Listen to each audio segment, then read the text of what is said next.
Do you know? Has anyone seen the kids' film Up? Right, you know the little old man with the glasses on.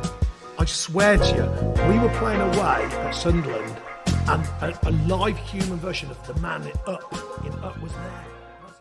Welcome back, ladies and blokes, to the Utter Bloke Nonsense podcast. We are an American FPL podcast from the other side of the pond.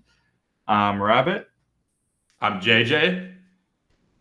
And we're all here to discuss the game we all love, fantasy FPL, and hopefully to bring a different perspective to the game we all enjoy, and hoping to rebel against these content creators, these AI models, these data merchants. We're rebelling against them.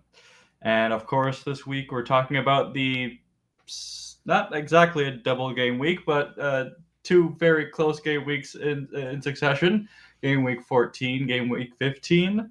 Our results from those past two game weeks and all the developments and on and off the pitch that have occurred. There's been a lot of news and a lot of results to talk about. And yeah, we might as well just get into it because there was a lot. JJ, you're coming in on a high. I cannot say the same, unfortunately. Yeah, we don't talk Champions League here, okay? But yeah, you guys had a bye this week. That was weird. That doesn't usually happen, but you guys had the week off for Champions League. No, we lost against Atalanta. No, I'm kidding. Yeah. Oh wow. Okay. Thanks. Yeah, strike that from the record. That was tough. But yeah, no, I mean, yeah, the City Champions League though, that's pretty good. I mean, Real, I couldn't even really recognize them as a team, just to get into a little Champions League sidebar. A little bit relevant to FPL because a lot of City are kind of relevant in FPL right now with the boy Philip Walter Foden, and yeah, Foden looked pretty good. I'd say yeah. Overall, I was just shocked about Real just looking real beatable at the Bernabeu, which is not something that I'm used to. But let's get on to the topic at hand. The fantasy Premier League. Sort of own the Bernabeu. Not gonna lie. What's that? English teams sort of own the Bernabeu. Yeah, that's actually true. Didn't Arsenal beat them there? And yeah, City Liverpool. Though we've really struggled there. I don't know if we've ever beat them at the Bernabeu. We've definitely drawn them a bunch there, and we've lost to them 2 years in a row in really, really awful, tragic fashion that ruined my love for the game. Yeah, that sucked. And that's why I always am scared to play against them because I get flashbacks. And even at the end of this game, where they really weren't looking that threatening, but I still was getting flashbacks, especially when Savinho didn't run over to the corner and took a shot. I was like, dude, you have to waste time at the Bernabeu. You there's no way you didn't see when Grealish did the same thing and then they went on to score 2 goals in a row. So yeah, there's my City Real Madrid rant. But yeah, I got a 15-point green arrow in game week 15. That is following up a game week 14, which was slightly underwhelming. I'm not sure exactly what the stats were, but I know I went down around 50,000 in rank that game week from 330k to 375k or something, 380. So it's nice to bounce back. I had a really good week, and I got lucky. I think I made some good moves. I mean, when you get this big of a green arrow, I think a lot of things have to go right, and that they did. Yeah, as you can see, a ton of my threats did not play very well, including my threat who is also on my team, Munoz, who actually really helped me because him getting subbed up, or him, it turns out, being injured, and it does leave me with a bit of an injury crisis because news came out that he's going to be out for at least a month with a knee surgery, probably more, honestly. But we'll see. I first thought that he was going to be out for the season when I saw knee surgery, because I was just thinking from like American sports terms. Like that's like whenever a basketball player gets surgery on his knee, I just think about like Joel Embiid, and like they're never going to be the same player again. So that sucks in general for Palace and for Munoz. But I really did luck out with that because I had Senesi sitting second bench, not even first bench. I really thought that I thought that was going to be a game where both teams scored, and like Chalobah, maybe you would get a goal or an assist, and Senesi would probably get DEFCONs. But I still like Munoz's odds of either scoring or getting DEFCON or getting a clean sheet more than Senesi against Chelsea. So that's why I benched him, but it ended up working really working out really well. Senesi got DEFCONs, he got a clean sheet, he got hooked injured after like 68 minutes or something like that. That's honestly crazy. No, like, because he sort of pulled up like a little bit before the 60-minute mark. And then, like, as soon as like the 60-minute came around, he was like, subbed me out. I was like, "You are a gambler." He plays the game. He's one of us. But I will say, I think I deserve this because the amount of times that Slot has screwed me over with 58 and 59th minute substitutions. Gakpo. Diogo Jota last year, RIP, but that would happen to him a lot too. Senesi came in, got an 8-pointer, got DEFCONs, got a clean sheet. Vicario, the last dance for him, has been a very frustrating asset to hold so far, and I've kind of held him against my will just because I didn't want to use transfers on a goalkeeper when there were other spots to do it. And maybe against his will too. I don't know. Sometimes when he's playing out there, I don't even know if he wants to play, like, score a clean sheet. He just gives the ball up left, right, and center. I think he's a pretty good keeper, but he sometimes has like the Ederson brain where he'll just like run way out of goal or just make like stupid mistakes for no reason at all. Calafiori, unfortunately, with the yellow card, that's really the one real negative from this game week, is that not only did he have a disappointing 1-pointer in a game that Arsenal lost, which I'm happy about, but he also is now suspended for next game week. So more on that later, because a lot of my defenders are now out, with Calafiori, Senesi, and Munoz both having injury or red flags for one reason or another. Chalobah, talk about a low-key FPL MVP this year. Just very quietly gets like 6 or 7 points pretty much every game week. And this game week, he got a clean sheet, he got DEFCONs, and he got a bonus, which is huge. I know you're a really big Chalobah supporter. That's honestly why I brought him in early on, is because you watch all the games and you've been singing his praises. Even though like I feel like a lot of people hate for no reason. Chelsea fans hate Trev for some reason. I don't really get why. Like, I really don't understand it. He's been like our only reliable defender, really. I mean, Tosin had to come on.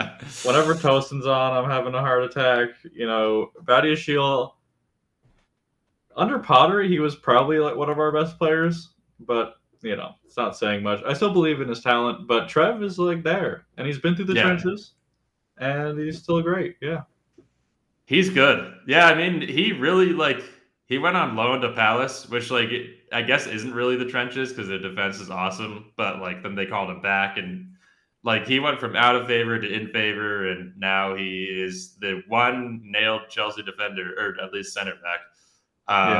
And yeah, I mean, I really like Trev. I'm definitely going to hold him for the time being. He's a good goal threat. He gets assists. He sometimes he likes a cheeky shot outside of the box. He's really good on set pieces, and he gets DEFCONs quite a bit as well. So thank you, Trev. Another thank you to Bruno Fernandez, who scored a penalty, and just a pretty epic haul, honestly. That's crazy. I'm bitter. Yeah. He got 2 goals, an assist, and 3 bonus. Actually, I could have just checked that, but he was so good that I remember it anyway.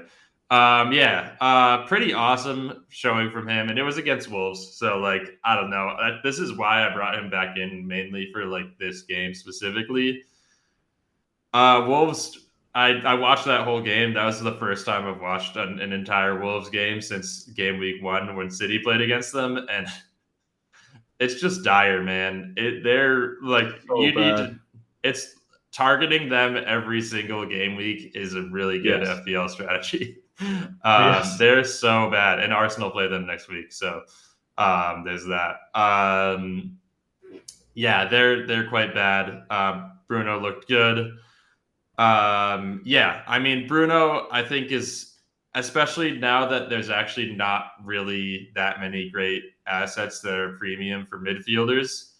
I think Bruno's a really good pick. He's actually now the number 1 midfielder in FPL, just 1 point ahead of your guy Declan Rice.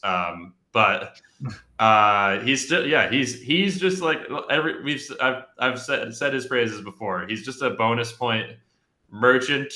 He was on 73 bonus points, like not bonus, but like BPS for this game, which is, I think, the highest that I've ever seen, honestly, because he just like, he's good at everything that gets counted for bonus points, where like the DEFCON stuff, key passes, he always plays guys in behind. That's like his thing.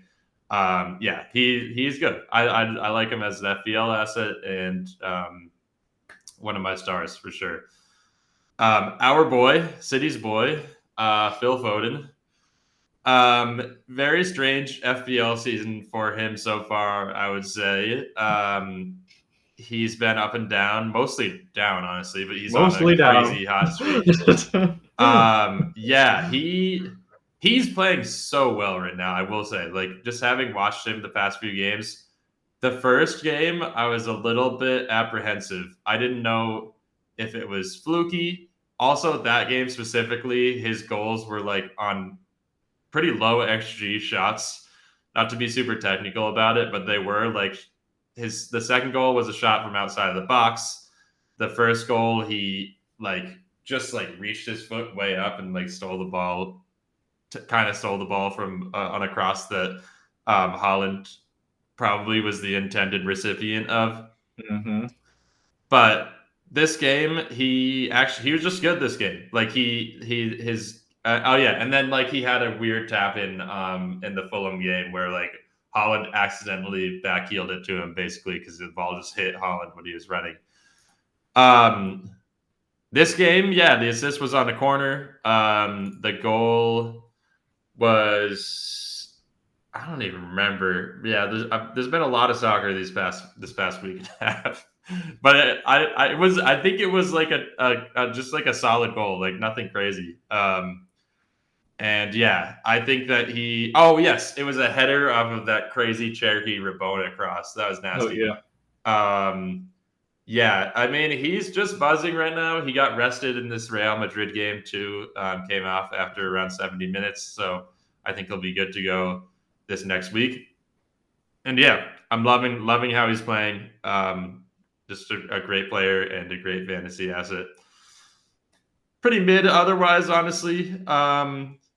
Semenyo and Minte both got clean sheets. Minte always looks good. Whenever I watch Minte, he always looks good. I don't think he had like a ton of clear-cut chances or like assists or anything like that, or chances to get assists in this game from what I saw. But he like in this Brighton attack, he's always the cog that gets things ticking. I was pretty impressed with Reuter as well. He played well and he scored. But yeah, Minte was the guy, or generally is the guy for them. Yeah, Captain Holland. He's on a little bit of a cold streak right now, but everyone has him in Captain Sim, so it doesn't really hurt that much when he blanks. And then Igor Thiago, he was this the game where he got? No, he played 90 this game. Yeah, he was a late sub last game. Yeah. And then he played 90 this week. Tough matchup for Brentford. Who did they play again? Oh, never mind. It was against Tottenham. Yeah, I thought he was going to score. But this was the Thomas Frank revenge game. He was coaching for his job for sure, and they got the result. So, yeah, Igor Thiago, I still think he's a really good FPL asset, especially like just looking at the striker pool right now.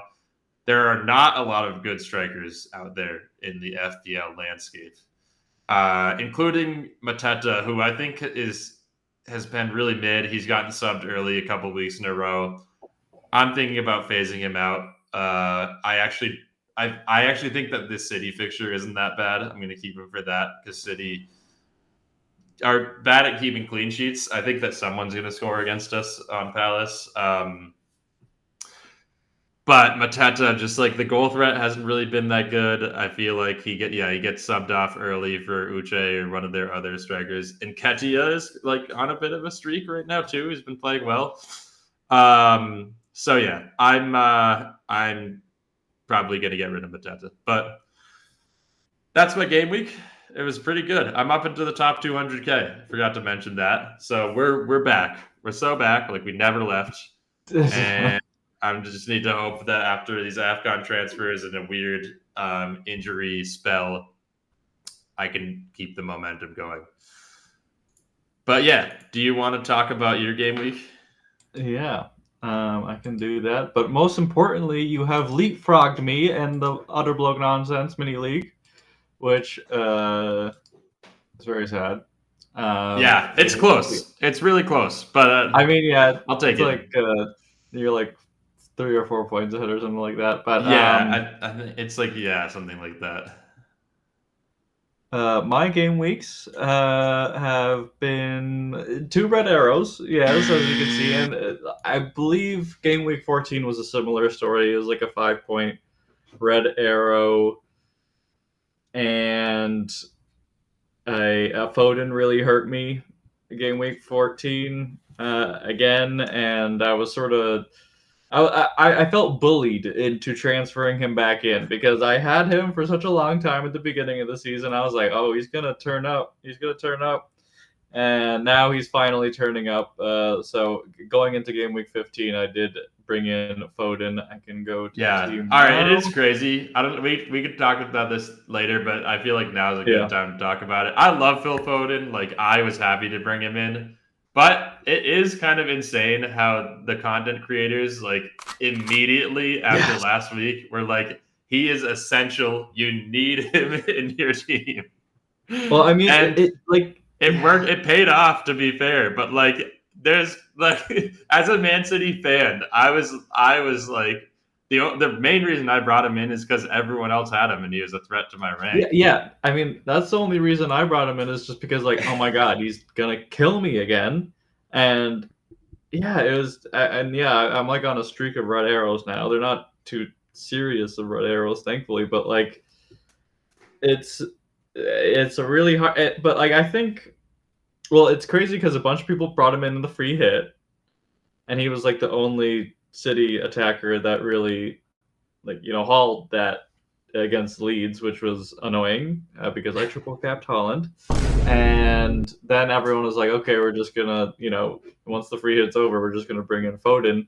I guess he has been that type of player, like in the past with FPL. It's just like when he's hot, you get him because he's streaky. He's just streaky as hell. Yeah, I was sort of being stubborn about it because, I had him for like, 4 or 5 game weeks and he blanked everyone. But I was like, he looks good. Obviously, it's like it's coming, and then now it's finally here. The returns are here, and Foden, I feel like, is just a weird bellwether for the team. I think when Foden's doing really well, it's like a symptom of the team also just playing better. Like with O'Reilly, coming into his own. Obviously, the transfer of Donnarumma making things more steady in terms of not conceding as much. Still not great defense overall, but I think he's still preventing more goals than Ederson or Trafford would be, of course. And City needed someone to score other than Haaland because for a while there was just that hilarious stat where Esteve was the second highest Man City scoring player, and it's just like that's not sustainable. Unless we brought him in January, but he's another left-sided center back. But my week overall, obviously double Arsenal defense sucking, not great. Lacroix being other than Daniel Munoz being I think the lowest scoring defender on Palace that day, because I think Richards got DEFCONs. He did. And at least O'Reilly got the clean sheet. He was on a bonus point for like several minutes, and I was like, please just give me this. He was good. He played well. I mean, I don't think I'm trying to remember. I don't think he had any like crazy chances, but he played very well for us. Yeah. Foden obviously getting the goal. Rice was a great highlight. I did bring him in for game week 14. He didn't do well in game week 14, but I am happy with this every week. That's crazy. Points, 2 bonus, 21 DEFCONs. Yeah, they're calling him 21 Savage. Yeah. British.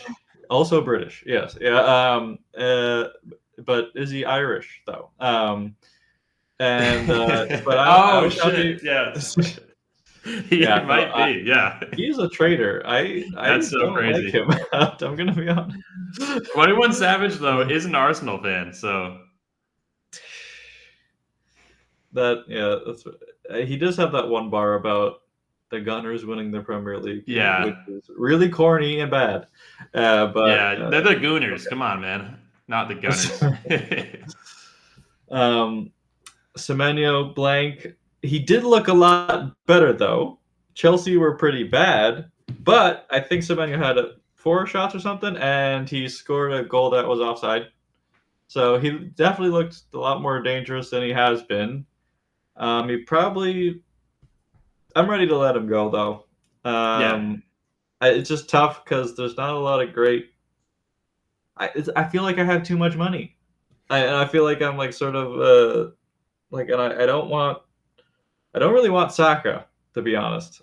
Just don't maybe against Wolves. Well, first of all, I'm maxed out on Arsenal players, but if I was to transfer out Rice for someone else, or maybe even Raya, I'm thinking. But even that, I think Saka has just not been as good. The Arsenal attack has just been pretty shit, to be honest. So, it's pretty Arsenal defense.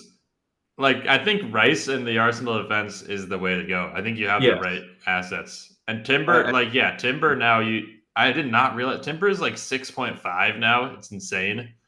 Mm-hmm. He's he's worth holding too. So I feel like you have the good ones. Yeah, Raya's sort of stinky because if he doesn't get a clean sheet, he is pretty useless. He doesn't get a lot of saves, but that's most goalkeepers though. The clean sheet's the best thing that they could do most of the time. But the former Arsenal keeper, Emi Martinez, though. We'll talk about him later, probably. Semenyo looked a little bit better. Bournemouth were playing better, but also Chelsea were bad. So it's hard to tell, honestly. And Mbeumo got a goal, somehow frauded his way to 2 bonus points. He was good. I feel so defeated because I feel bullied into these transfers because Pruno and Foden, Walter are going so hard, and I feel like I am very close to making a sideways transfer from Mbumo to Pruno, and it feels bad because I know he's gonna get a red card or something. I know it's gonna be bad. I mean Cunha. I like Cunha. I feel like Cunha will like have to. He actually, I don't know if he really had any goal contributions in the Wolves game, but he looked really good. And I think without Mbumo, him and Ahmad and Mount and like all the other guys are just going to be even more involved now. So I don't know. I think there's actually I like all those guys as assets. Mount like can't really play 90, but the other two I think are good. Mount would be sneaky. I mean, like on the lineup on FootMob, it had him at striker, which was insane. I don't think that was right, but it's really fluid. The Portuguese Graham Potter, so he played awesome against Wolves. He was really, really good though. Like I was amazed. But yeah, I don't know if he's an FPL asset.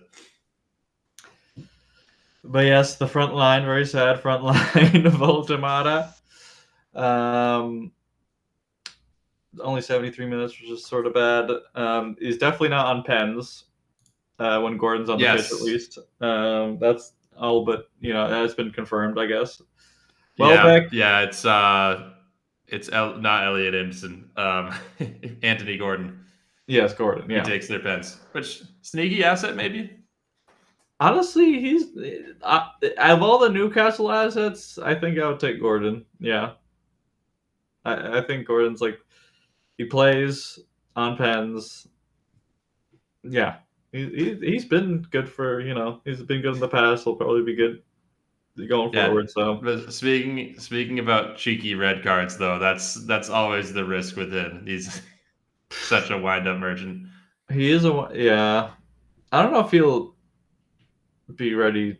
I don't know. I feel like that's his first like direct red I've ever seen him get, but. Against Liverpool, but I don't know. He's gotten a few. Yeah, he definitely gets a yellow. That's for sure. But that's because he tracks back like crazy. But Welbeck been disappointing. He's been my my short against Thiago, and it's not been working. But Igor Thiago has some pretty tough fixtures coming up. Or I don't even really know. But Welbeck has, I think, better fixtures. That's why I sort of went for him. Igor has Leeds and Wolves in his next two, I will say. Oh, brother. Okay. Leeds at home as well, because that Leeds away is like low. Yeah. And you're gone. You're back. You're muted.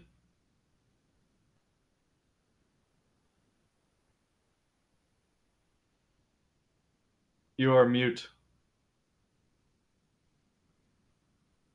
This is just bad. There we go. Leeds away is a tough fixture. Leeds at home, I think, is a good fixture. Yes. Yeah. Okay. So, I was wrong about that, I guess. But Welbeck also has decent fixtures. Not as good as that. Well, I think I am just going to go Voltemata to Thiago. Again, I'm being bullied into these transfers. Like, I don't, like, they don't excite me, but I think I'll just do them because, I mean, what else are you going to do with 4 transfers? And Haaland blanked, of course. But Enzo on my bench. I already transferred him out for Kieran Dingleberry Hall. He's been so good, and with Ndai being out pretty soon, I think it's a pretty decent bet in terms of Everton getting the goal for midfield. It's probably going to be him. I mean, maybe Grealish might be worth a look in, but Dingleberry has just been. I mean, the goals he's been scoring are great. And he's been great. And 5.2, it's hard to argue with that, or 5.1, whatever price you got him. I don't even know why I'm trying to cheap out on players anymore. I feel like because I'm complaining about having too much money, but like it's just like whatever. Senesi obviously sat third on my bench with the 8-pointer. I mean, that was just a tough call. I thought there were going to be at least goals on both ends in that game. So yeah, that was sort of surprising. But yeah, that's I really don't know what to do with Lacroix with all these transfers. I feel again. I think I want to go Lacroix to Gahey, and I'm bullied into it because it's sort of boring. It's boring, but I'm just like I don't know who to really get the edge right now. I don't really see an opportunity to differentials. Yeah, I don't see it. I don't see any like decent differentials coming up. I think like Voltamata got very popular, so I can't really say that. But Welbeck was sort of my guy. Rice, I guess, is sort of a differential. Yeah, Quad is a differential, but someone has Gahey or Munoz, and if you got Munoz, you're probably going to Gahey. Soon. There's going to be a lot of new Gahey owners. That's true. And like O'Reilly is not going to be a differential very soon. I'm pretty convinced. So yeah, people are high on City, and their fixtures are good. Yeah. So that's tough. Yeah, I don't know. It's sort of boring to go to those. We should talk differentials. Let's save some time. And towards the end of this episode, I think because everyone has 5 transfers. Like, this is a good time to be thinking about that. Yeah, and so I guess I'm, to be honest, a little uninspired by my team right now. Just because I feel like I'm like being forced into these moves. Like maybe Pruno might not be good. Maybe I go Palmer. I don't know. I like Palmer. I don't know how many minutes did he play against Bournemouth. He played most of the game. I think it was like 65 or 70 minutes. But it's not great. But he's going to be on pens. He's going to be on everything. So he played 58. But he just also hasn't looked that good. So my concern, he played 58 minutes against Bournemouth. And what I really don't like about Maresca is that he loves, he's kind of like Slot. He loves a halftime or shortly after halftime sub. And that just sucks for FPL. So, yeah. Mm-hmm. But I don't know. I still think Palmer's good. I mean, I rate him, and I feel like he's bound to start getting returns at some point. Chelsea's fixtures aren't bad either. I mean, they have Everton, Newcastle away. That is tough. Villa at home, not bad. He could return. What's that? Or is it Villa at home? Sounds terrifying. Yeah, Villa away is the tough one. Villa, we'll see. Yeah. We should talk about Villa. Villa are crazy. Yeah. Wait, we could hop into the fixtures. Actually, I have made 4 transfers already. So okay. I'm going to let them fly. Yeah, my hand was forced a little bit because I had a real injury crisis at the back. And in order to make all of these work, actually, I did them in a bad order. I probably could have done the 3 center back transfers without bringing in, or the goalkeeper and center back transfers without bringing in Dewsbury Hall, but the order I did them in, I couldn't. So I brought in Dewsbury Hall for Paquetá. I think he's just a better cheap asset. Yep. I don't plan on starting him a bunch, but I'll start him in good fixtures.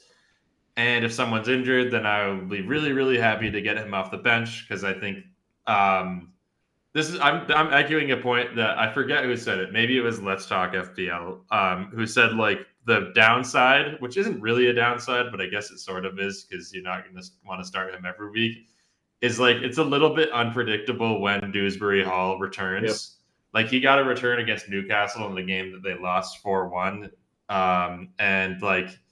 Yeah, because he's on set pieces and like he's getting assists from there and maybe AFCONs and stuff. It's not quite as good as like someone who's like a nailed attacker who just gets goals. But I would say that's like he's 5.1. Like I don't think that's really an issue. I think I'm not going to be starting him most weeks, so I'm very happy with him. I glad I brought him in. He enabled some of these other transfers. I just had to get rid of Vicario. I'd been holding on to him for too long and waiting for these 5 free transfers to bring him out. And I just wanted to go to Raya because I want double Arsenal defense. I think it's still really good. And I just think that as far as goalkeeper assets go, the clean sheet is what I'm looking for. And Raya is the best at those. So I'll take him. A couple differential defenders, actually, that I brought in that I think are really good. Or at least I like. And I've said this before about Matty Cash, so he's probably going to blank a bunch of game weeks in a row, and Villa are going to be bad again. Your Cash was my Foden. Yeah, I was back in on Bitcoin when it was a cent, man. I was no, but I mean, Cash has been he has been kind of crazy. He's gotten a bunch of returns recently. Whether it's goals or clean sheets, like he'll get one or the other. It feels like these past couple of game weeks. He did shit on Man City, so that's probably part of it. He had the goal, the assist, or he had a goal, he had a clean sheet, he had bonus points. And he might have even had DEFCONs against us. I think that Villa I think it's legit.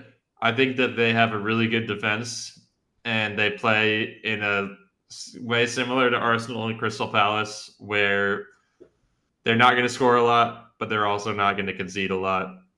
And especially at home, they're just super good. They haven't lost a game since November 8th, I think. They haven't not won a game actually since then. So they're on a crazy hot streak right now. And hopefully I can ride that with Mateus, the Polish man, Cash. Definitely not English. Yes. Very Polish. And then Nkapie. I actually think that he's one of the best differential defenders that you can have right now. We'll see how long that lasts because once Gabriel comes back, I don't know if he's going to start at all. But since I had a ton of transfers that I could make, and Calafiori is suspended, I think Nkapie is going to be super nailed. He's played 90 minutes ever since Gabriel got injured. Mm-hmm. And he's gotten DEFCONs in the past 2 games as well. He's also a set-piece demon. That's part of why Arsenal brought him in. And so I think eventually he will make good on that and score a set-piece goal. He might literally be on 0 XG this season so far, which is kind of crazy. But yeah, he is. That's wild. But that's coming soon. He's going to get that number is only going up. You could only go up from there. I didn't actually see that until now. That's really funny.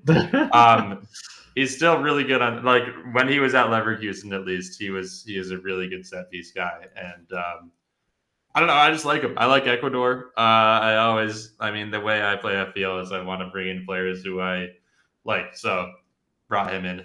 Yeah, I guess that's it. Those are my 4 transfers. I sold Senesi for Cash.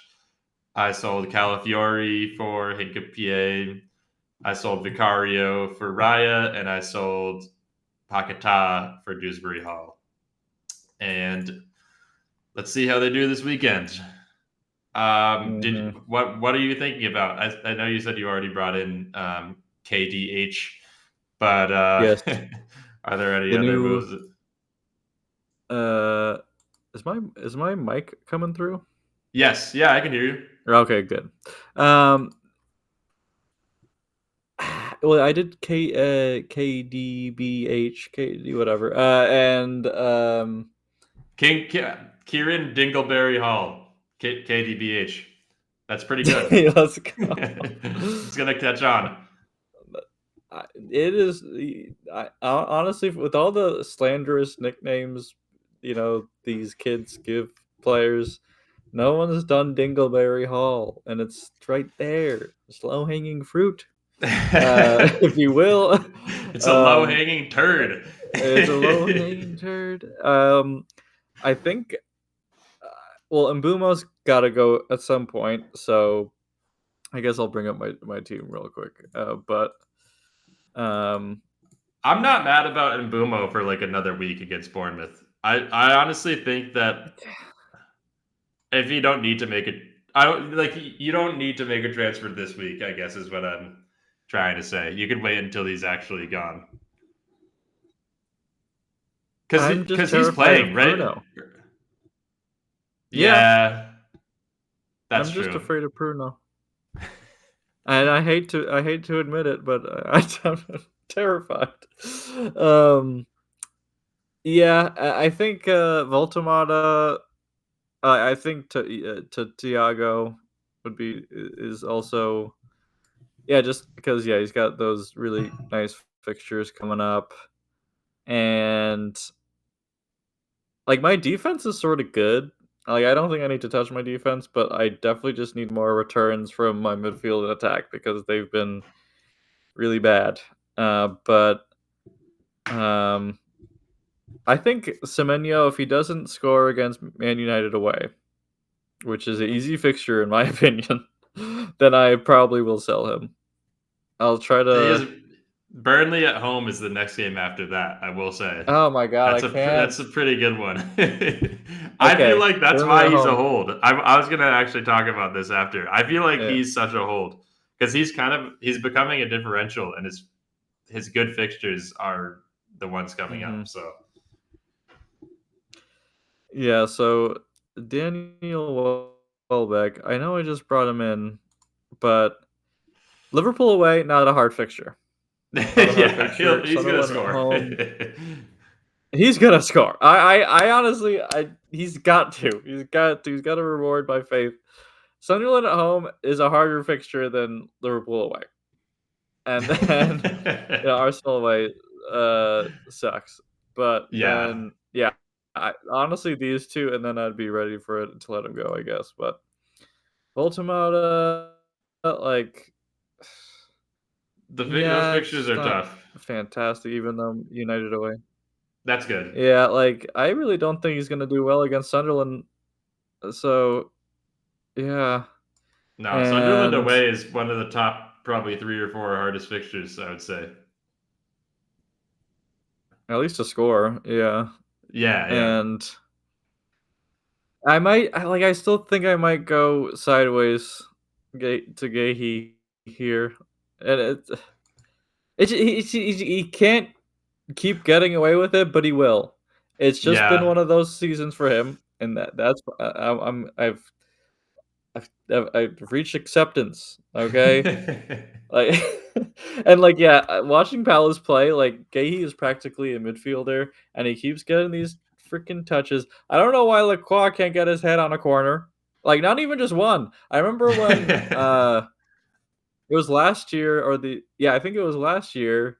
Like people like Bournemouth had like great double game weeks coming up, and they're like, "Oh, we need to get a Bournemouth defender in, and is it gonna be Huijsen or Zabarni?" And people are like, "Oh, I want Huijsen, just because he has slightly better attacking threat, and Zabarni never scored a goal before." But then Zabarni scored in one of those double game weeks. He scored his first goal ever in his career or whatever. I was hoping that maybe Lacroix gets one. That would be awesome. One of those types of things, because he's sort of that guy who's just he starts every game, he gets the DEFCONs, but doesn't do anything too spectacular. But I think it's better. I mean, Gahey just is pretty consistently outscoring him, and it's just exhausting because doubling up on maybe this is Palace defense would be good, but I don't know who to sacrifice here. Maybe Senesi. Maybe I throw Senesi to the fire. But I think Senesi, I would say the combo of Bournemouth's defense not looking as good recently and him being injured. There haven't really been any updates on it yet. Actually, They said it might be just cramps, but they're gonna do further scans, I think today or something at some point soon.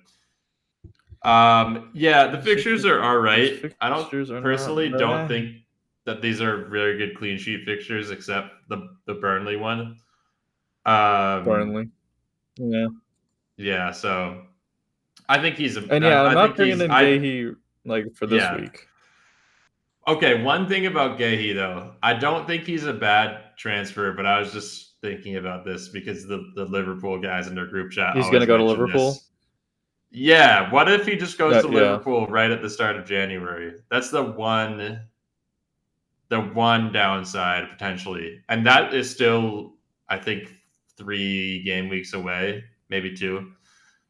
So that could we'll all have a lot of transfers hopefully by then. And a wild card. And another wild card, true.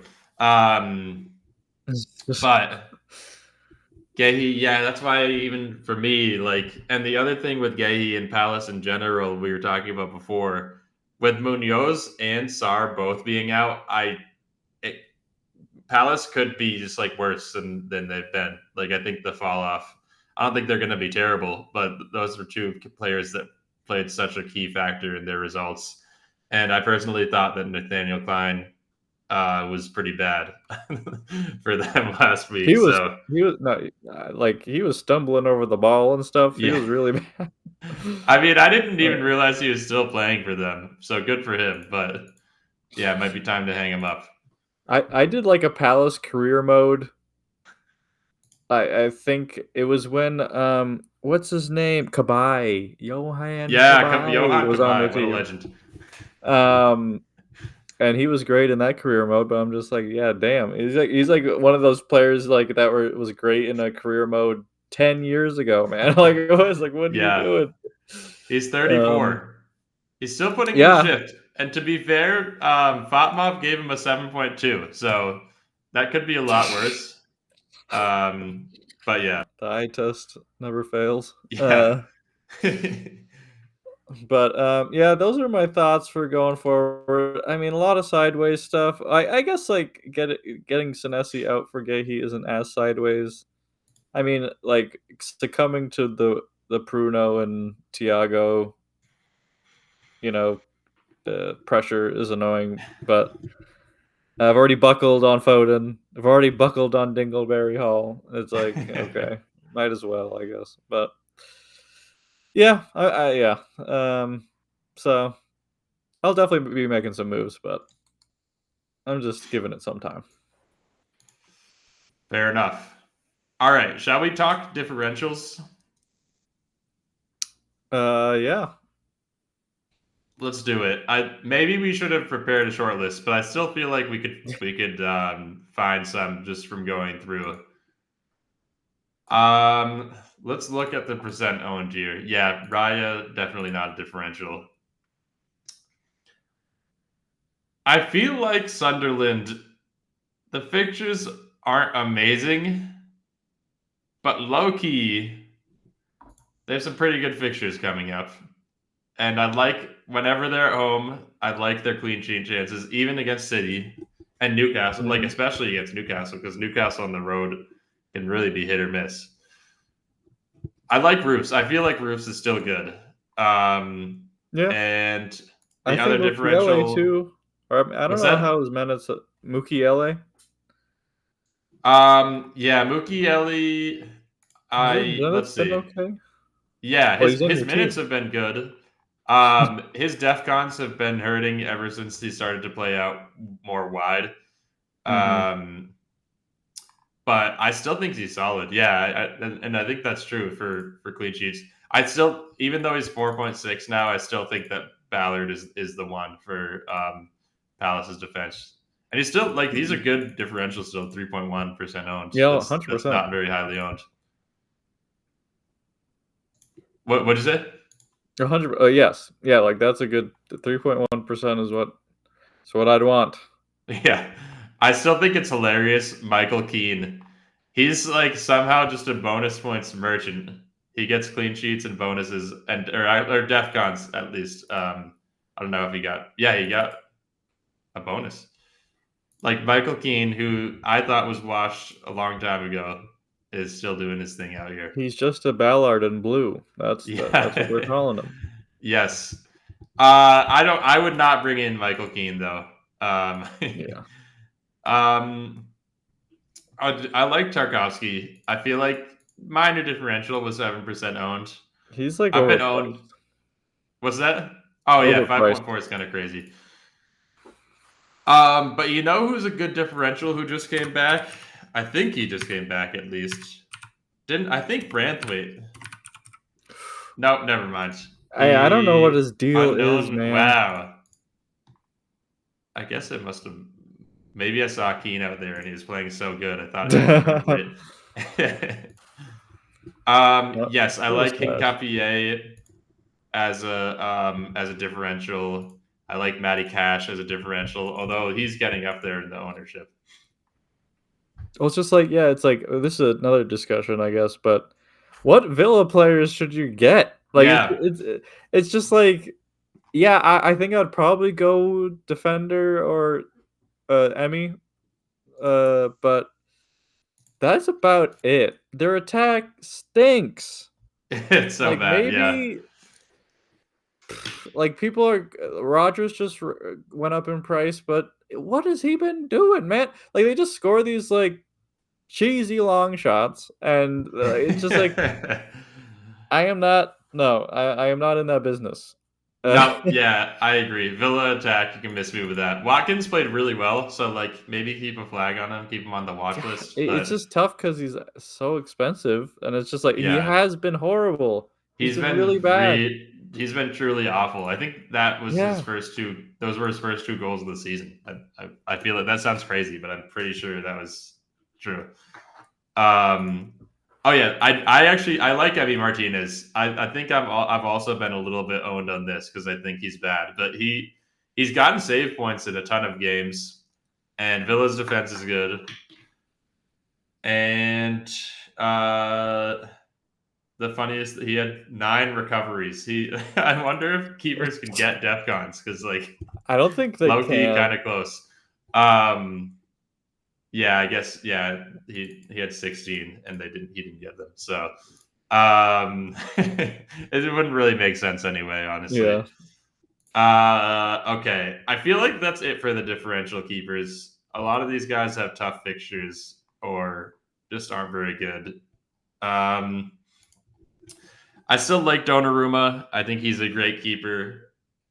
He's about to get suspended, which is kind of crazy. This is my first time noticing they put a little like flag on him. They just added that. Woke nonsense if I've ever seen it. You gotta do your research, okay? You gotta know. You gotta look at the YC in the little column there in the row, okay? Yeah. It's like, yeah, do the math. Pull the calculator out. Yeah, pull it out. But yeah, I would say honestly, as far as goalkeepers, there aren't a lot of good differentials. I feel like we know at this point in the season, we kind of know who's good. And I think Martinez is probably the best just in terms of if you're like ownership differential there. Van Hecke has low-key been good this year. He scored 2 against Villa, which is crazy. He scored against West Ham. He scored against no, maybe he didn't. Maybe he had a goal overturned against City. I don't know if he's a differential, but just kind of interesting. I think people are buying him up. I mean, yeah, low-key. This isn't bad, but like the goals have been sort of inflating his numbers. That's for sure. Yeah, because the Brighton are not really like clean sheet or DEFCON guys. I don't think. Yeah. All right. Let's look at the midfielders. I think Bruno G. Oh my gosh, he's gone up so much in ownership. Never mind. That's crazy. I mean, I still think that Bruno Guimaraes is a great FVL asset. I think he actually like has really good goal threat and DEFCONs. Take set pieces. Kind of surprised they didn't take that pen as well because he has taken pens before. I'm pretty sure. Yeah. But Gordon is just a bit of a prick about it, to be honest. yeah, He's not a very climber. surprising. Gravenberg. I mean, it's crazy, these guys. Kudus has Gravenberg been is pretty again good. bailed out by the those deflected long shots. He got a couple of those. Yeah, but he also gets DEFCONs. Or actually, no, he only got it that one game against Sunderland. Did he get bonus? Yeah, he got one bonus. Interesting. Granite Shaka, Rice. still good. I think solid. I mean, I don't know. I think Oh, Dewsbury Hall's better. I was low key thinking about a free hit this week just because I want Dango for this game week. Yes, I think I don't even think just for this game week. I think he's a super underrated midfielder. Wait, Yeah, never but he's mind. gonna Yeah, be he's going to gone. AFCON. Yeah, that's the Damn, thing. I forgot about that. I wanted to talk about him because he's been awesome. He's like we talked about a couple weeks ago. He wins so many penalties. He wins the pens so much. Yeah, that's the the Savinho meme. People were saying he loses the ball so much. Man, yeah, Savinho, not a differential asset that I would be recommending. Yeah, But no. actually, two guys who I will be recommending. I think Jack Grealish. Oh my gosh, why does Jack Grealish have such high ownership? No, he got hyped up because he got that like 2-assist game or whatever very early on. You know? Oh, so yeah, it's probably people who haven't played the game in a while.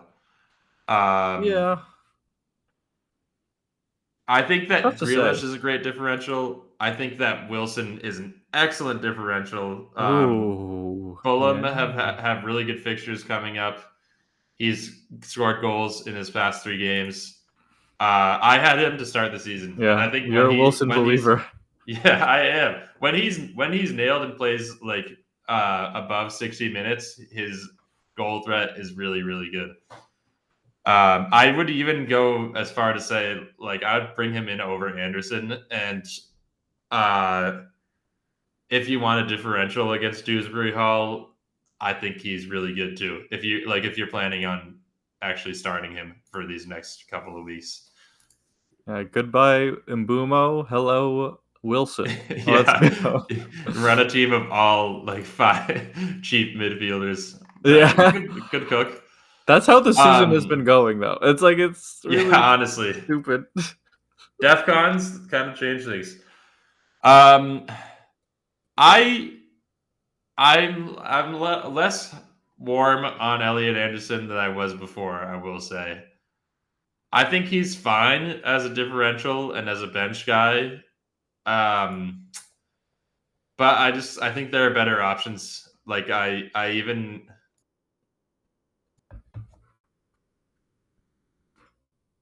Oh, you want mute? Oh, how did I? Oh, I muted myself. Yeah, I think Dewsbury Hall is better than Anderson, and I think that I think Wilson also gives him a run for his money. Stack has been really good lately. I don't know if you've seen this. Yeah, right when the FPL content creators they gave up the ghost on Stack. Now we're starting to return. We'd love to see it, honestly. Yeah, they're starting to bring him up again, sadly, but so sad. Yeah.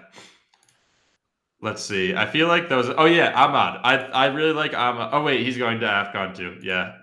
Although there was a question, he might not get called to AFCON. There's like some weird stuff going on with Ivory Coast right now. Like I think they like didn't call people up or something. I don't know. There's something weird about They it. forgot. But no, they called him up. They did call him up. People were thinking maybe they wouldn't, which would be a little crazy. That'd be insane. But actually, Mason Mount is actually pretty good then. Yes. I forgot Ahmad had to go. They're going to have like no forwards, man. Yeah, Mason Mount at 6 I mean, he's played all right. He's played 80 plus minutes in the 2 of the past 3 games, which is pretty good. And yeah, like you said, they don't really have a ton of forwards to work with. I feel like it's gonna have to pretty much be like Xerxes, uh, Cunha. Mount. Yep. Maybe Fernandez plays up top. Sesko if he gets fit, but he's been Yeah, hurt. Sheshko. But I don't think you could play Sheshko and Xerxes at the same time. I feel like you have to do one or the other. Xerxes You have 2 big galoots up there. But yeah. Okay. Attackers. I think forwards is probably the place where differentials can cook, but it's hard to find them. You shouted out Igor Jesus earlier this week, and the fact that I think I just saw him, which is crazy because like he scored his first Premier League goal last week, but it's so yeah. I think he's good. I mean, I think he's super nailed under Howe, and the fixtures are fine. I mean, they're not crazy, but I feel like they can score in all these games. I actually do like Calvert-Lewin. I feel like he's on a crazy purple patch right now, but you might as well ride it because the forward roster in FBL is very thin, and Mecha is injured right now, so his playing time is a little bit more assured. Mm-hmm. I think Evan Nilsson is also a cheeky shout. He was rotated in the weird short game week, but otherwise he plays 75 to 90 minutes, it seems. And I think Krupi Jr. has not been as much of a revelation to like completely overtake his spot. So I think that's an option. I don't know. Do you have any differential thoughts here? Gyökeres, we buy on the dip. Okay, that is the number one rule of this podcast. No, yeah, he's been horrible. I mean, against Wolves, if I'm on a free hit, I think I might be tempted. But wait, don't free hits that might be weird with the AFCON transfers. Like I'm not sure how that would work. But it might reset them, which would be really bad. Yeah. And you kind of like the big luxury for this week is like even if you have to use a transfer basically because 5 is the max. And so with a free hit, you're even mitigating that. So yeah. But, so the free hits, I mean Dango, you could still do it and then just transfer him out like next week, but it'd be a heck of a punt. Yeah. Maybe. But I just don't know if he's even nailed. JP, the other JP, the 4th best striker in FBL. I mean, with Defap being injured again, he's nailed again. So that's maybe a shout. Yeah, it's sort of tough. Yeah, especially with like all the African players leaving. I feel like it's pretty slim pickings for the most part, but it's fine. I don't know. It's whatever. Differentials are tough. Like I mean, it'd be. I sort of do want to hop on Villa, but it's just like, yeah, who?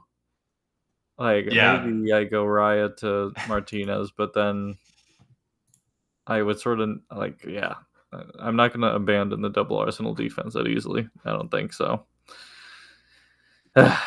Yeah. Robbie? Differential Robbie. The super sub.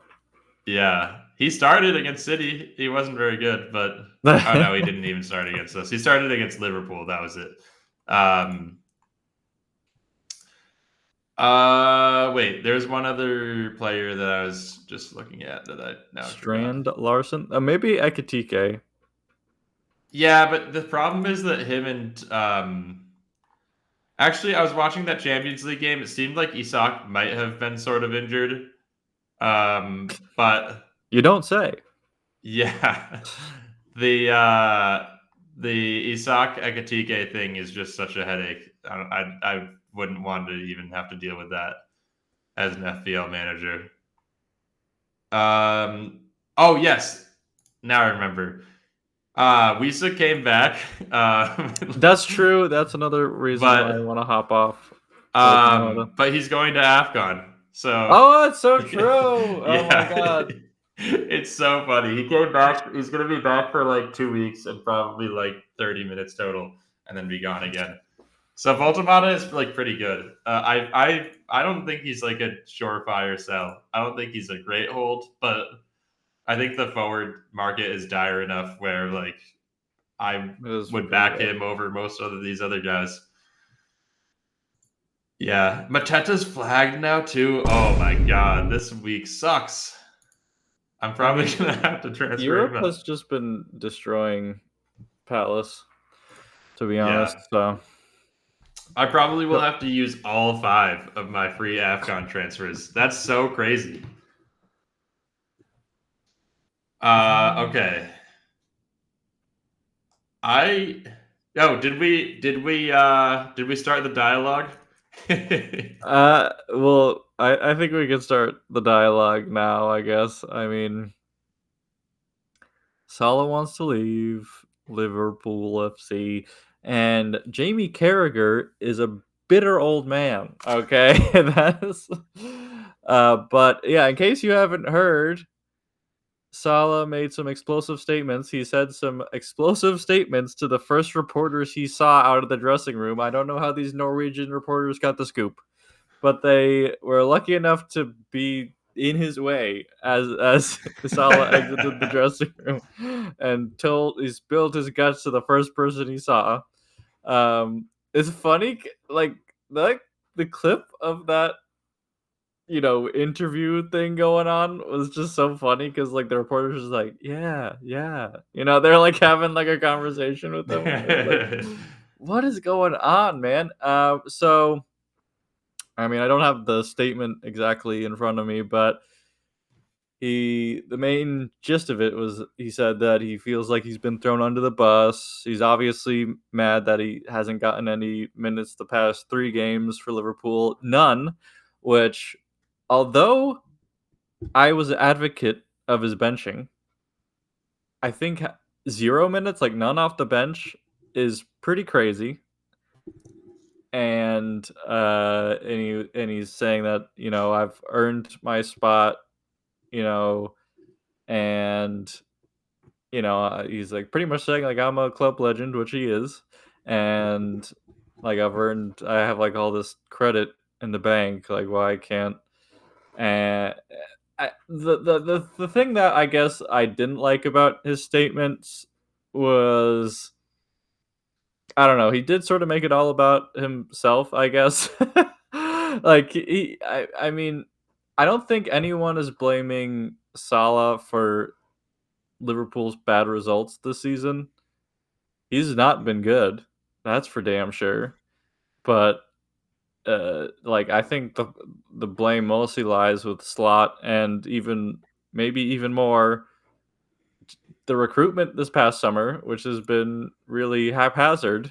Even though, like I've said it before, I'll say it again, I think most of the transfers were good, at least on paper, but it's just like their implementation has been, it's hard to imagine it going worse than it has in terms of how the players have been integrated. And yeah, I think Slot deserves some blame, but also just even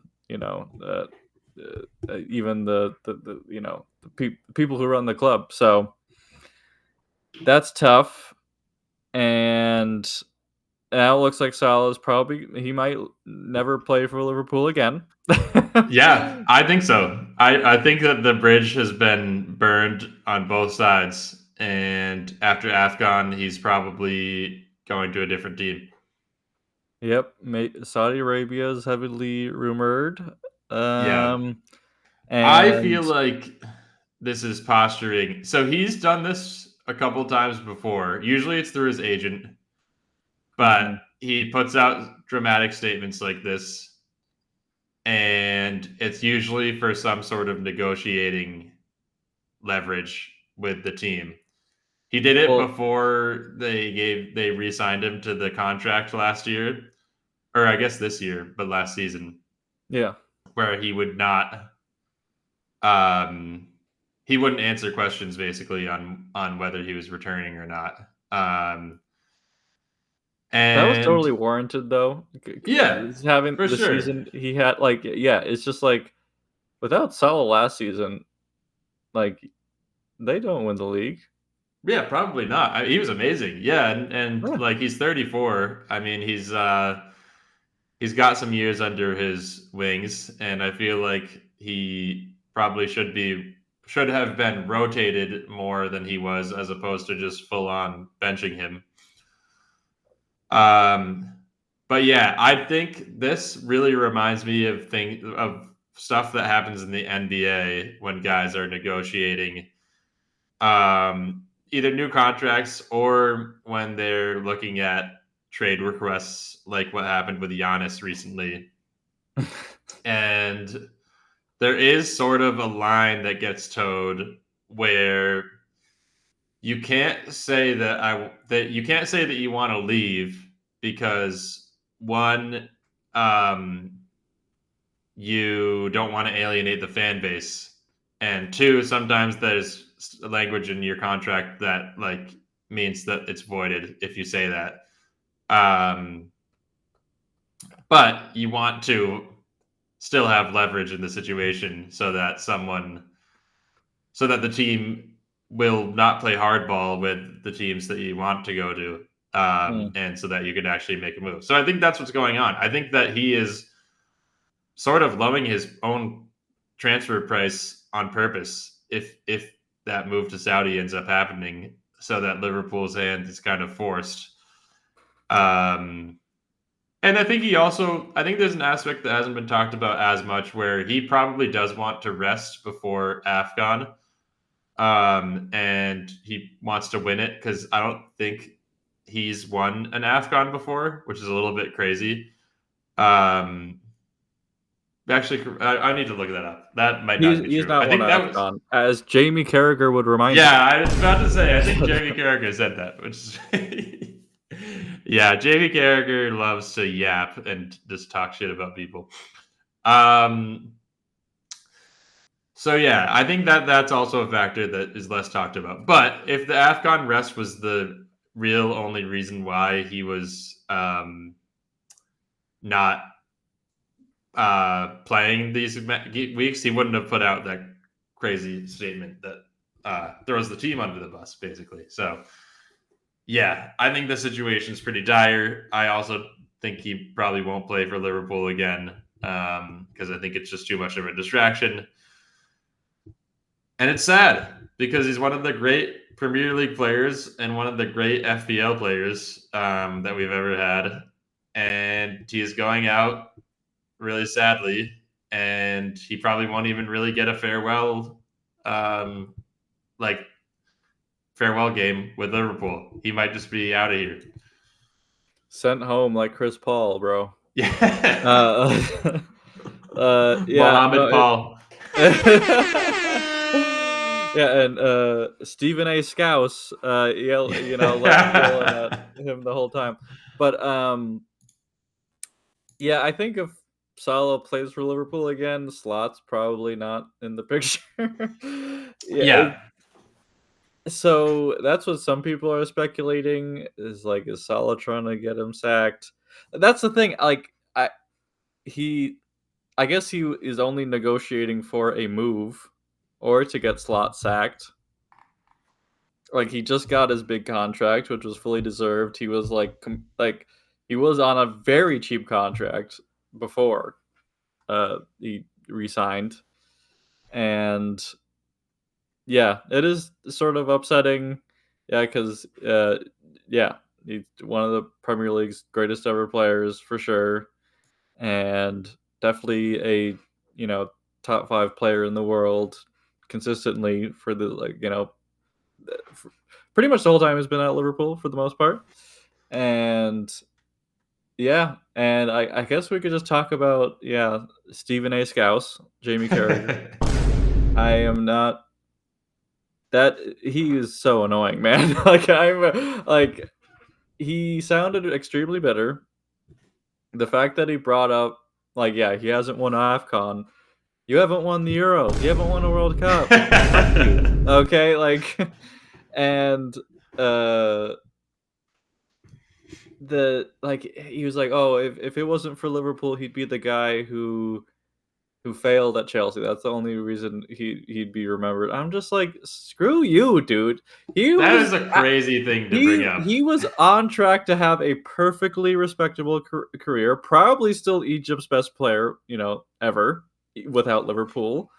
He was doing really well at Roma.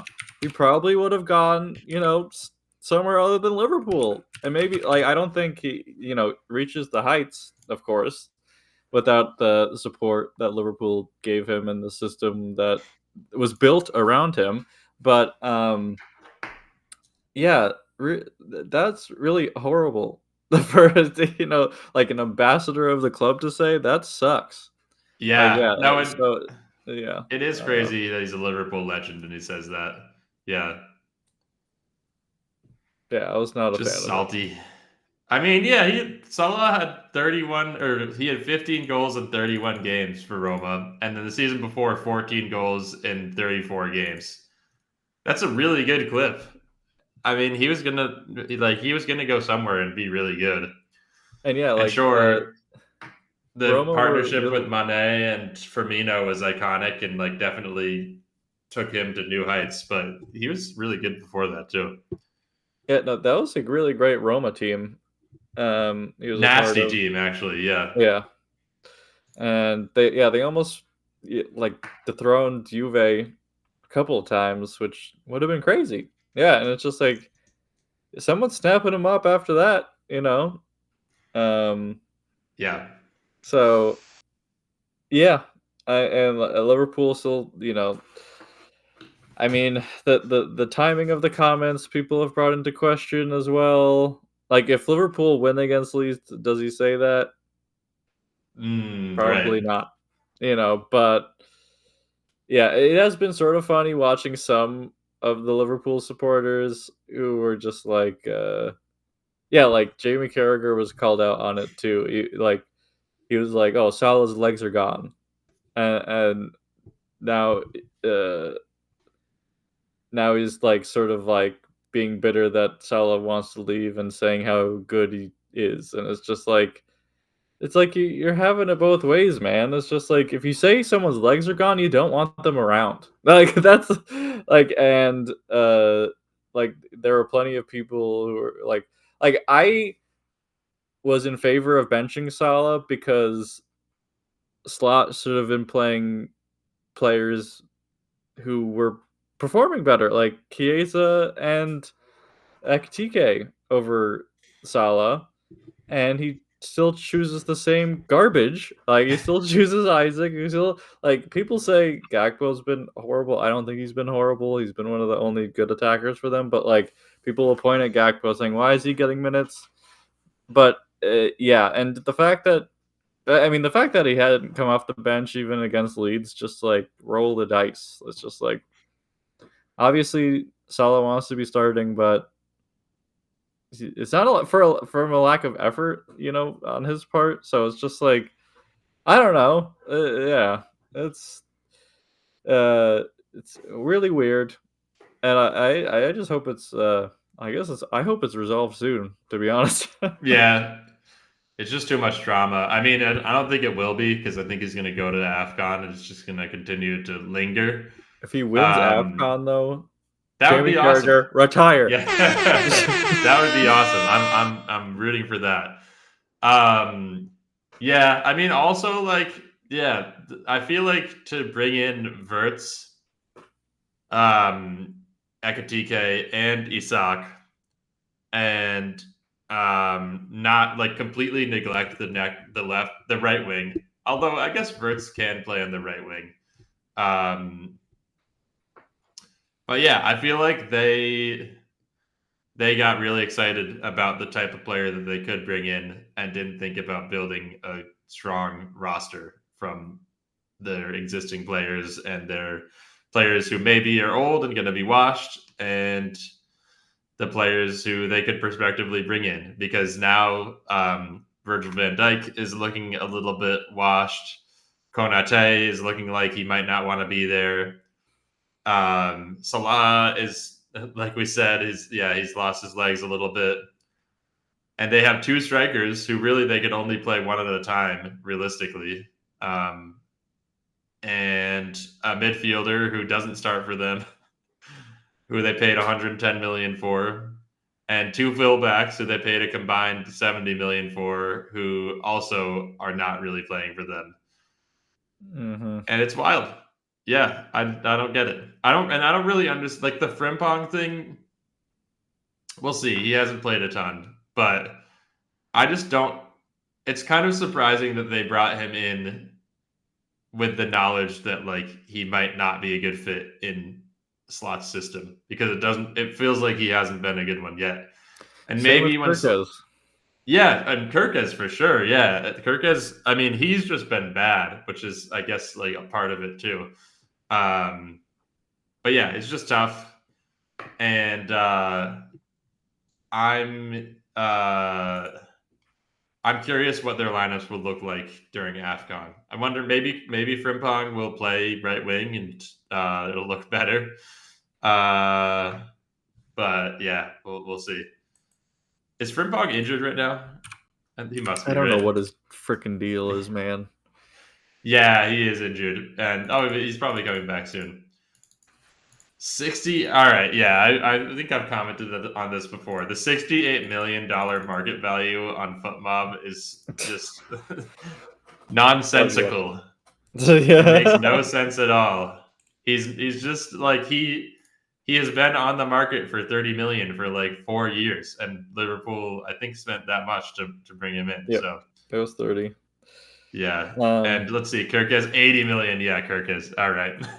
They might need to change that, update it, and bring it down a little bit. But yeah. Yeah. Should we discuss some key fixtures? Maybe not all of them, but some key ones. Sure. Yeah. Let's go through some fixtures. I forgot about the fixtures. I feel there's a lot to talk about this week. We were knee deep in the dialogue. Double. Yeah. The discourse is too strong. Yes, let's look at some fixtures. All right, I'll go back. All right, the midweek fixtures. Honestly, I kind of already forgot. This game was crazy. Oh my god, yeah. Yeah. My O'Reilly 0-pointer. Yeah, 5 goals conceded. That is tough. And did he get a yellow too? No, just 4 goals conceded. I think that City were unlucky to concede that many. That's the ultimate take that I landed on. We have been bad at closing guys down from around the edge of the box all season, and this, like, it really came to roost. But they didn't even have 1 XG, and they scored 4 goals. There was the finishes were really good. And credit to them, there were some really good goals, but like it was pretty much all crazy finishes left and right. Mm-hmm. This was the Jack Grealish, yeah, clean shaven Jack Grealish.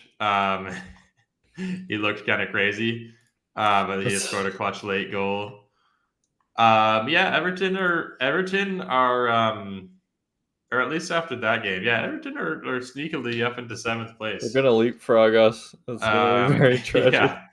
Their form is really good too. I like the Everton assets here, but yeah, I don't think this game was like super noteworthy. I think Everton ended up getting the deserved win on the road. Oh yeah, the saddest backflip ever. The bicycle kick, yeah, the worst bicycle kick you'll ever see. It was the Ramsdale. The ball went right to him, and he somehow was just like was looking around, like, what happened? and then it just trickled in. Yeah, weird game, really weird game. I feel like both of these teams are just have a lot of weird games that they play in, and this one was one of those. Guimaraes got a goal, even though he didn't even start. Yeah, came I off didn't the even bench. realize that. Yeah. Came off the bench. I think he won the penalty too, but I'm not 100% sure about that. I think it was Dan Byrne because he got dragged it was. down. Yeah, it was big Dan Byrne. And yeah, Bentancur did it. Yeah, like Classic. Yeah, it was a pen for sure. Yeah, Bentancur is a foul merchant for real. He's a good empty FPL asset. Oh yeah. Oh yeah, Rice got injured. I forgot about that whole saga. He was injured and then he was fine. Marino had a great game. Differential. I do think he's a differential. I do. I just think that when he plays striker, he has such a good goal threat. And now that Gyökeres is back, there's definitely more of a risk there. But he's solid differential, I think. Though I guess the main problem with that would be like you can only hold 3 Arsenal assets, and you really want 2 defenders. And for that third one, you probably want Rice if you're going to go with the third. Yeah. So Marino, probably. I guess differential, but like you have to be kind of ballsy. Yeah. This game was wild. Villa came back from 2-0 down. Another one, like they did win the XG battle, but just barely. But they didn't even win the possession battle.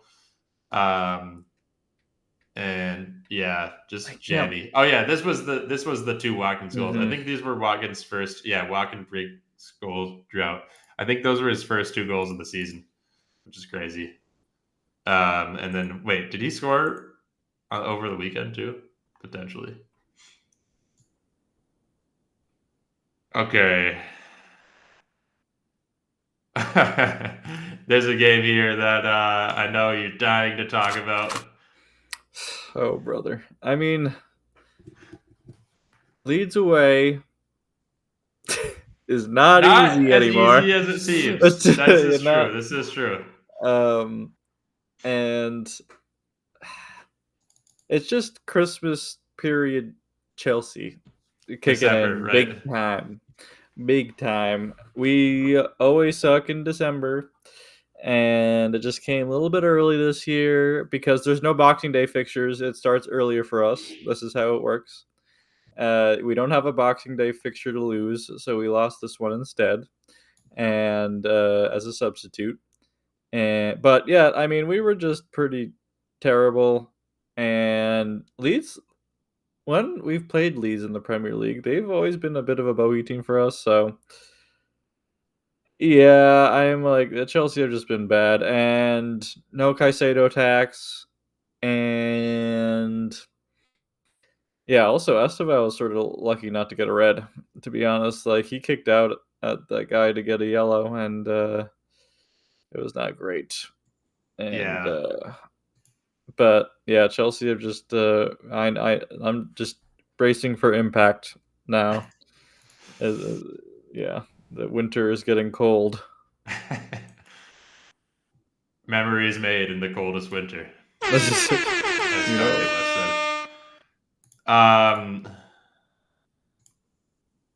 Let's see where. Oh yeah.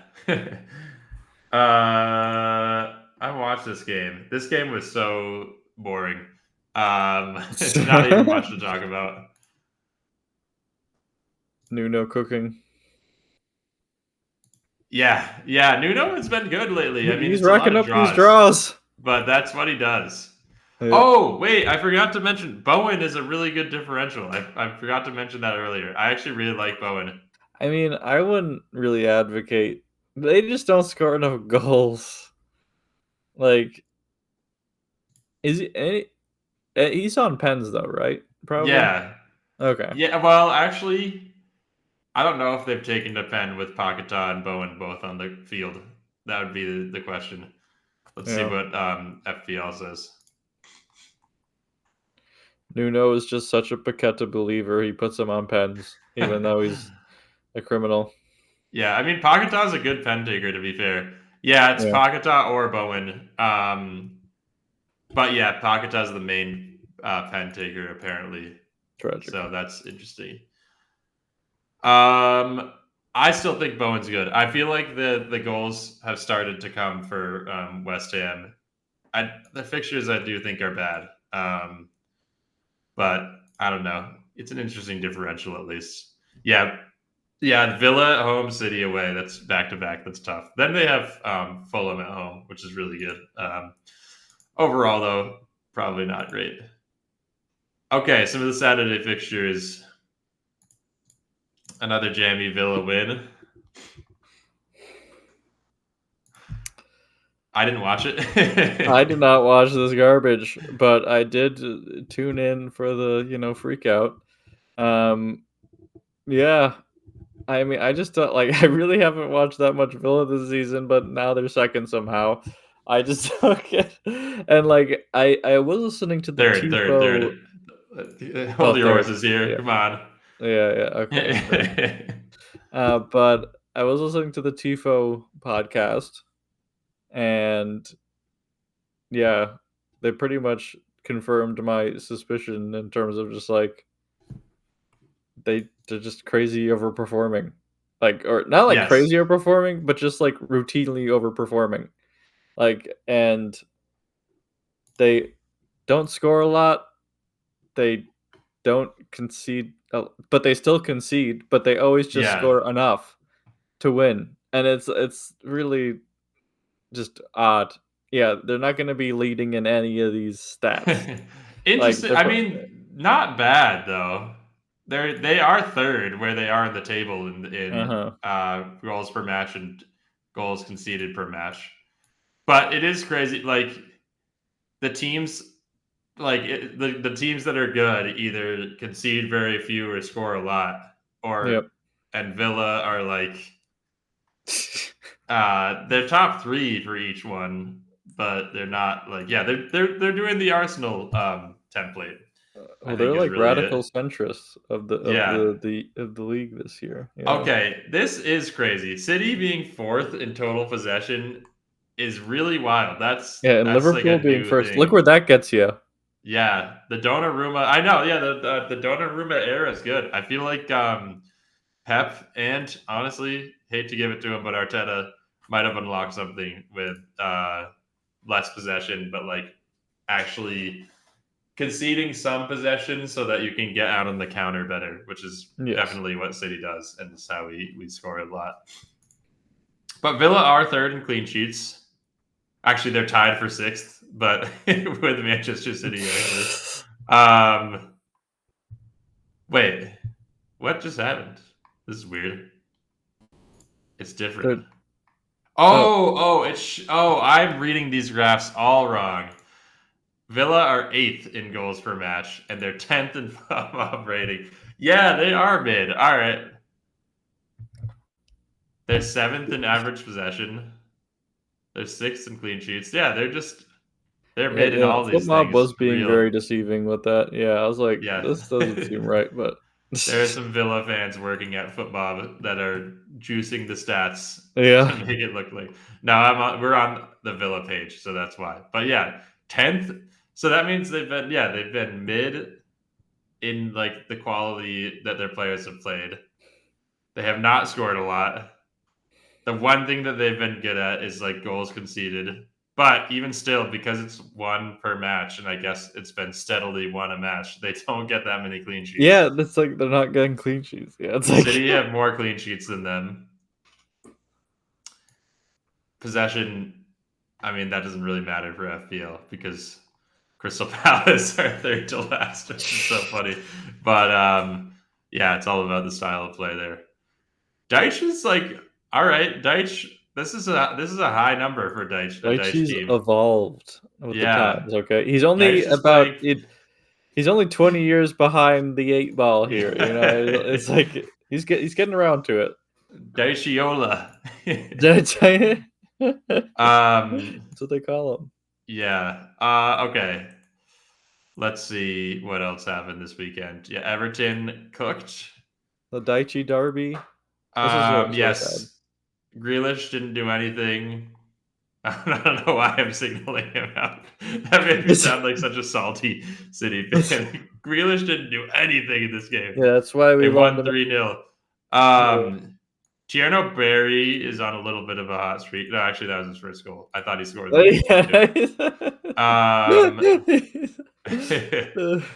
What else?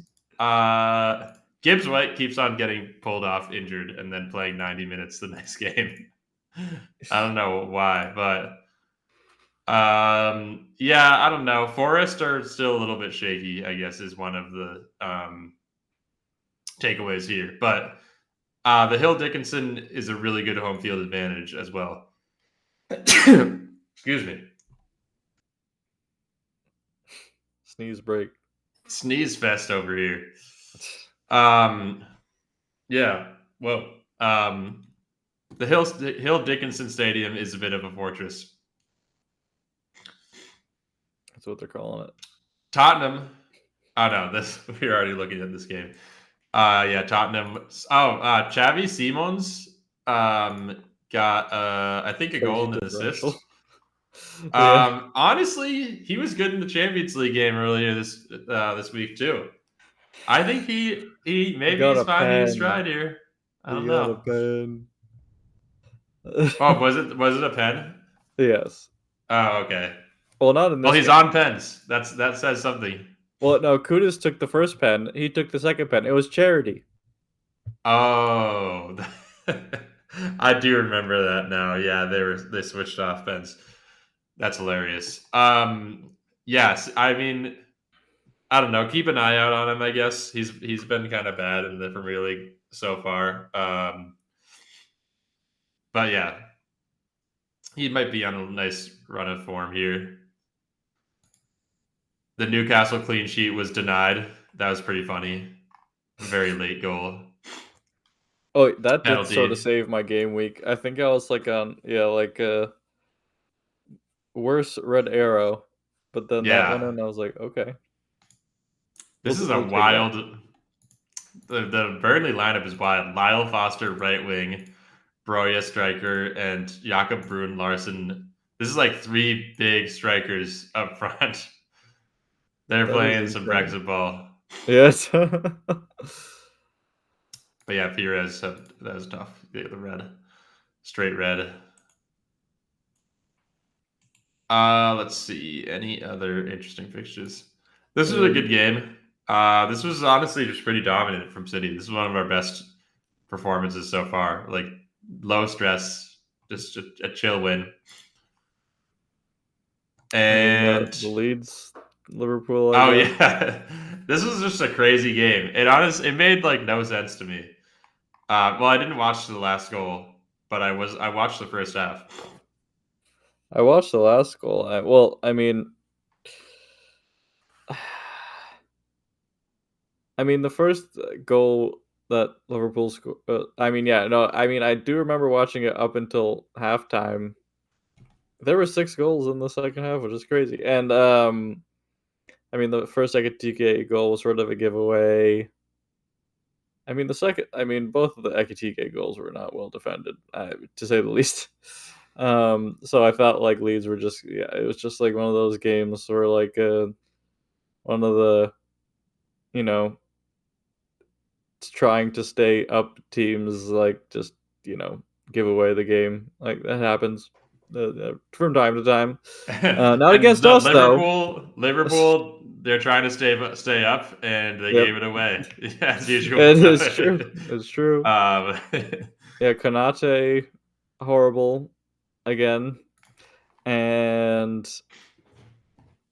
after like the last 10 minutes, it was. The Leeds goal looked sort of inevitable, to be honest. Like they were coming on to him pretty heavy. So, I don't know.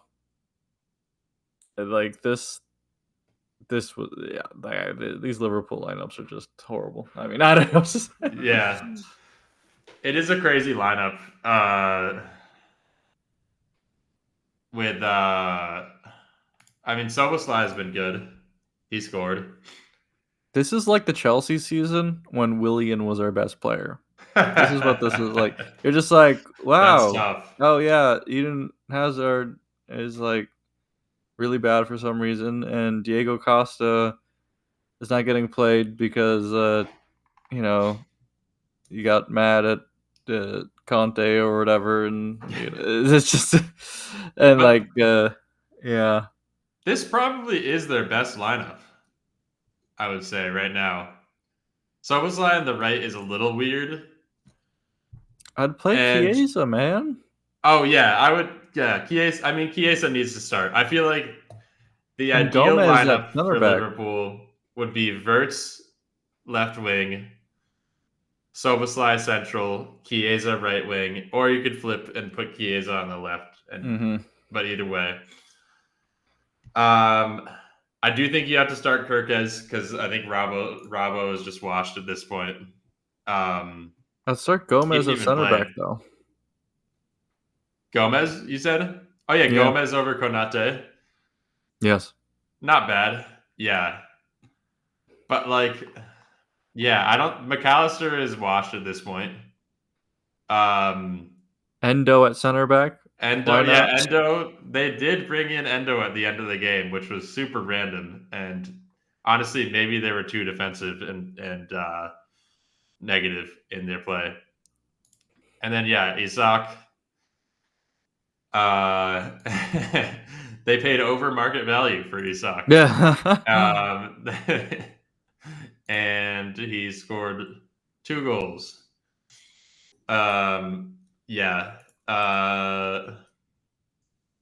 Just a little underwhelming for him. Ekitike has been so much better. It's crazy. They should have just brought in Ekitike and spent the other money elsewhere. 100%. Let's see. Both of these games were a little bit boring. Harry Wilson banger. Yes, Harry Wilson scored another banger. But I feel like this was like a classic Palace performance. They lost the possession battle, but they had a ton of good chances, and that's what they do. They're very good at it. And somehow Gahey gets an attacking return. Yeah. Yeah. Gahey, he always gets it. He had an assist in the match before. Yeah, he's a magnet for those. It's crazy. But yeah. All right. Just a classic hour 45. I guess we had two match weeks to cover, so that's why. And the dialogue. We had to start a dialogue. Don't miss out the differentials conversation. That was pretty good. But yeah, I guess that's it. Unless you have anything more to add. Oh, our RIP playback. We hardly knew you. Yes, so sad, but thank you, Playback. You were a great platform for the 5 or so months that we streamed with you. And actually, we will be streaming on either Twitch or YouTube, probably Twitch. So catch us over there for the live streams moving forward. And as always, you can check us out on TikTok, Instagram, YouTube Shorts, and Twitch now. Yep. Yeah. So that's it. Thank you for listening. Good luck with your AFCON transfers. Use one. Definitely make sure you use at least one because you can only roll over 5. Or actually, I guess you only roll over 4 because you're gaining a new one. But use your AFCON transfers, and Daichi, play us out. Wasn't that very short for you, your type of myself? Title fight? Get in there! Get in there! You beauty! Come on, you! Love that from you. I didn't say it. No headlines. I did not say we're in a title fight. The media said that we were in a title fight.